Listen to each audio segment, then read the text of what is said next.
Mercedes-Benz and AMG are on quite a bit of a frenzied state right now, introducing cars left, right and center and making ridiculously powerful cars that no one thought they needed or made sense, but slowly began lusting over.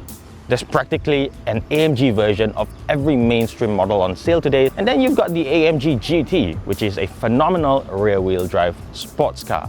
So in many ways, Mercedes-Benz has got all of its bases covered. Here's a scenario for you. If you've owned the AMG GT and you want to upgrade to a more practical but equally as exciting car because of your family's growing needs, then you either look towards getting the E63S, which is a beast of a sedan, or you can look towards getting this oddball right here. But there's a problem. This car is nearly twice the price, but is it worth it though? I think it's time we find out.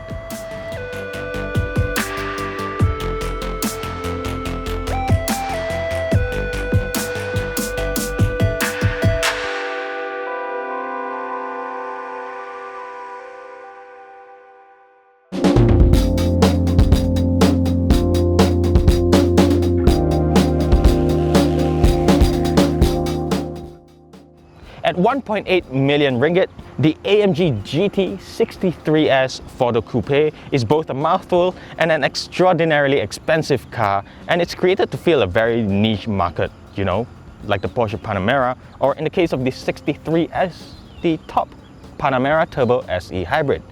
Between the two, I much prefer the Porsche because, it's a slightly more elegant looking car, but this guy will definitely turn more heads. Some may like it, some may not, but as for me, I'm still on the fence because, I'm still letting it grow on me. I'm not a fan of the way it looks, so to speak, because, it's not very handsome. But having said that, it looks mean in all the right ways.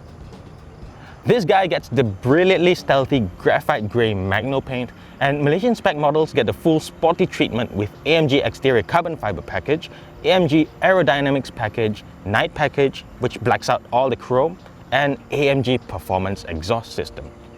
I'll get to the last one in a bit. For now, I want to clear the air here so there's no confusion among you guys. This GT 4-door doesn't share the same platform as the GT Coupe, but instead it sits on the MRA platform, which underpins cars like the E-Class and the CLS. So this allows for a more conventional 4-door coupe styling, which makes way for a roomier cabin, and you also get that classic GT proportions, which is, nice long wheelbase and then short front and rear overhangs.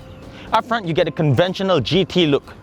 Power dome on the bonnet, this huge Panamericana grille, and down here you've got active aero shutters which open and close depending on engine temperature and aerodynamic performance and all that.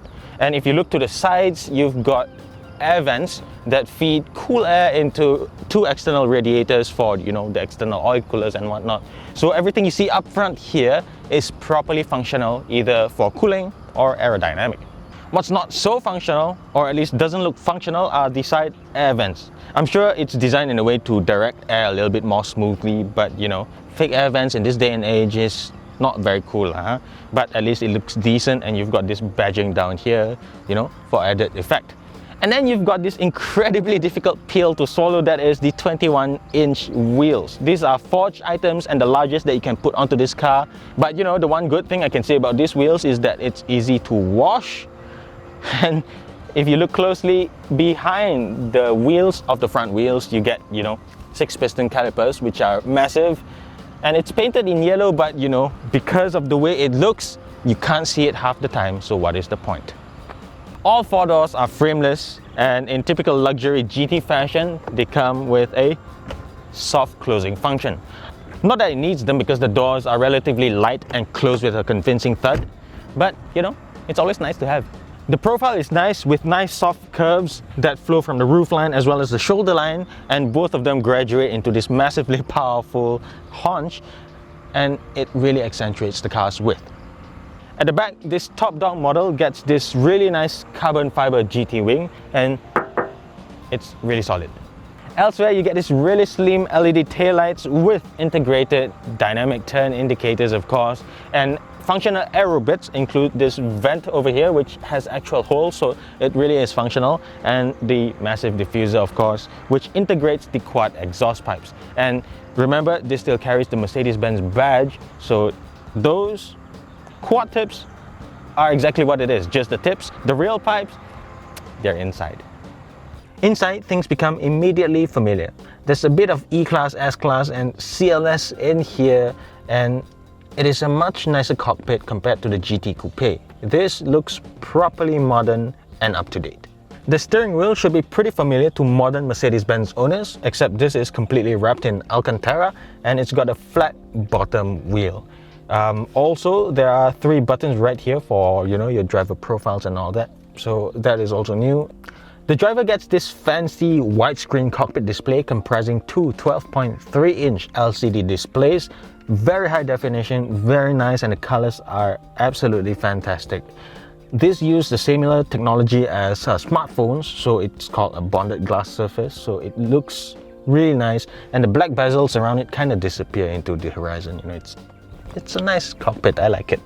And not to forget, it also has the 64-color LED ambient lighting system, and you find individual colors in the air vents.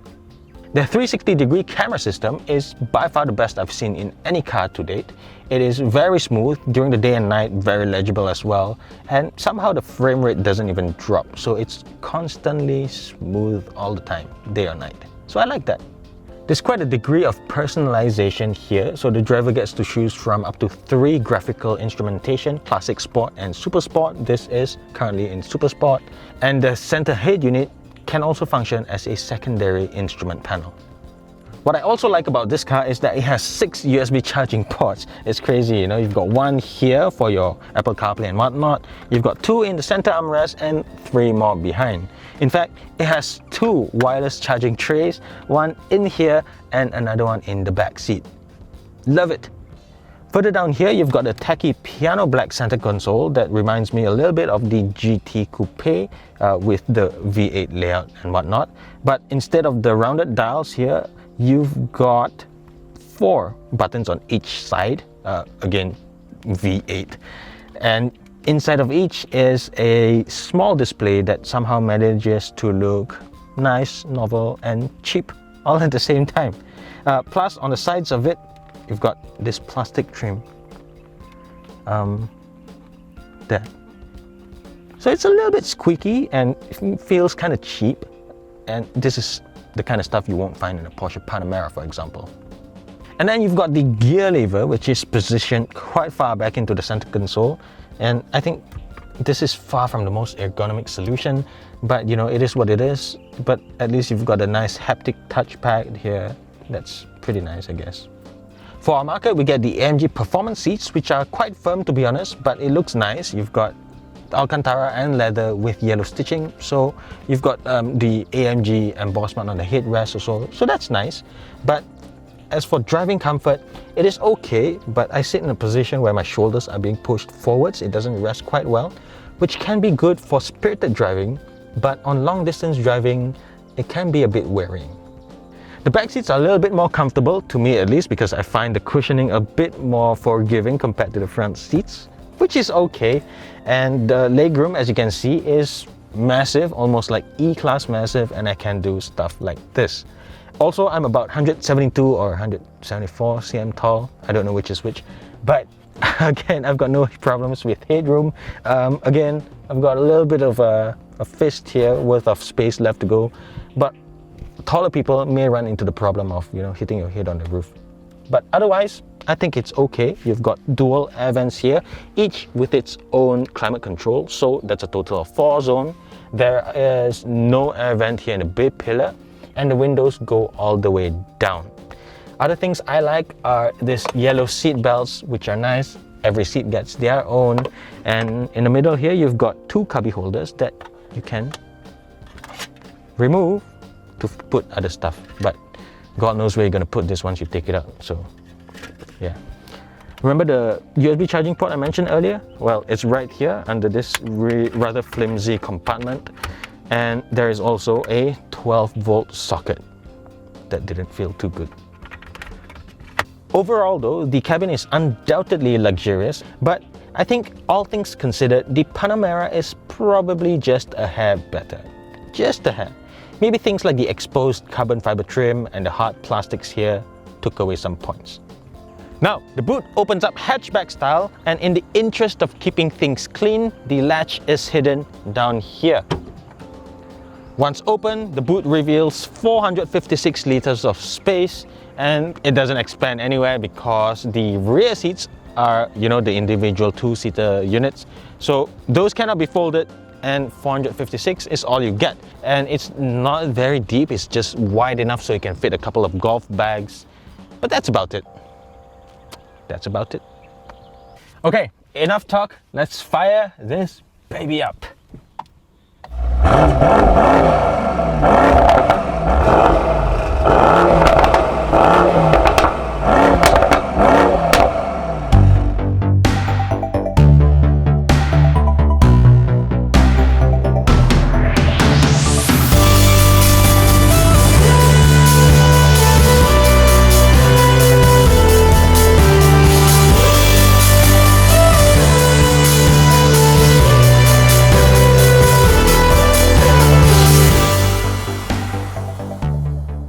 That magnificent growl that you just heard comes from the M177 4-liter V8 engine, and this is a hot V engine, which means the two twin-scroll turbochargers are placed within the cylinder banks, so effectively it shortens the travel period for the compressed air to go from the exhaust valves back into the engine. This makes the engine extremely responsive, and I think it is one of the best, most responsive V8 turbocharged engines in the market, probably close to where Ferrari is right now. It's not there yet because there's a little bit of deadness from the get-go, but once it gets going, man, this car just goes. So the engine makes 639 PS and 900 ridiculous Newton meters of torque, making it the most powerful AMG model ever. The 0 to 100 is done in 3.2 seconds, and the top speed, my gosh, is 315 kilometers per hour. It's a lot of power, guys, and I'm gonna be honest with you straight up, this guy, it is really difficult to keep it under 100 kilometers per hour. And at full pelt in 4th gear, you're doing about 170 kilometers per hour in 4th gear. Let that sink in, because this guy is no joke at all. Power is permanently routed to all 4 wheels through a 9-speed speed shift multi-clutch technology automatic gearbox. Remember, it's an automatic, it's not dual clutch, and it's not to be confused with a dual clutch transmission. So this is an automatic gearbox with a twist. Instead of using regular fluid-filled torque converters like on many conventional automatics, AMG decided to go with a multi-clutch pack here. It's a wet clutch pack that is comprised of up to 8 or 9 plates depending on the build, and AMG says the reason for this is because regular torque converters cannot handle the V8's brute power. It is the only 9-speed speed shift automatic gearbox of its kind in the world, and let me tell you something, guys, it is a wonderful automatic gearbox. The gear shifts are insanely quick, it's so rapid, it has double the clutching, and you can downshift a couple gears like this with absolutely no slip or loss in power. This is really wonderful stuff, you hear that? When you're in comfort mode like I am right now, the gearbox becomes really smooth, very ideal for everyday driving, just like you expect of an automatic gearbox. But if you switch it into Sport Plus mode or Race mode, it becomes increasingly snappy. It's like a different gearbox altogether, and it offers a lot of aggression plus some fireworks. In Sport Plus, you get the whole AMG shebang, the whole bellowing pops and crackles, and it really adds up to a very intoxicating experience. I'm enthralled by it so much that when I see a couple of people staring by, I'll just downshift like that with hopes of making their day. Okay, some superficiality aside, Mercedes-Benz and AMG, they have done quite a bit of sophisticated work to make the MRA platform handle so brilliantly. Firstly, there's rear axle steering, so the rear wheels will turn in the opposite direction as the front wheels, which makes the car a little bit more agile around the bends. And this works at up to 100 kilometers per hour. It's not intrusive nor artificial, and I think the best part about it is it's very eager. So the parameters seem to be a bit more progressive in Sport Plus mode. The rear axles turn with a little bit more finesse. And I think this system makes the car more agile to drive, even in the city. It's less daunting to drive compared to the long-nosed AMG GT. Then there's the adaptive dampers, air suspension, dynamic engine mounting, and fully variable 4MATIC all-wheel drive system that give you more grip than you know what to do with. And you've got to be a real nutcase to get this car to understeer.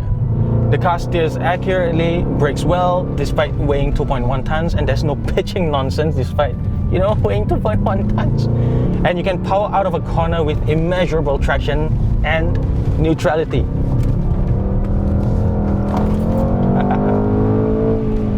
This is a different kind of fun compared to the rear-wheel drive GT, but it's reassuring fun all the same, guys. Plus, there's a drift mode for those who have extra cash and rubber and maybe some balls to burn. Alright, when you're not driving this car hard, understand that it's hard not to drive this car fast. Again, it's very difficult to keep this car driving under 100 kilometers per hour. But when you're cruising on a lazy day, you can take advantage of the engine's cylinder deactivation technology, which shuts off 4 cylinders at one go. There is also this coasting function that decouples the clutch pack from the engine, so there's no parasitic loss from drag, and that also helps you save a little bit more fuel. Ride quality is evidently on the firm side of things, and even in comfort mode, it still is a little bit firm for my liking. And I think comfort is a relative term here, guys, because the car is stiff by default and you're gonna have to learn to live with it. But compared to the Porsche Panamera, I think that guy is a little bit more comfortable to be in, and also it handles wind noise a little bit better. But having said all that, I think the AMG GT, despite everything else that it offers, still is quite a refined place to be in, and that is about it for my driving experience. So, in summary, I think the GT63S 4-door coupe is a fantastic driving machine, one that hides its weight really well through a combination of raw power, clever electronics, brilliant hardware, and a madly competent chassis.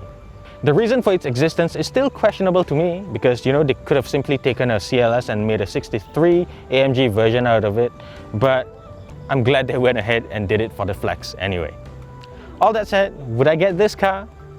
Personally, I think it's a little bit of an excess because you've got that much power and not a lot of roads in Malaysia to make use of.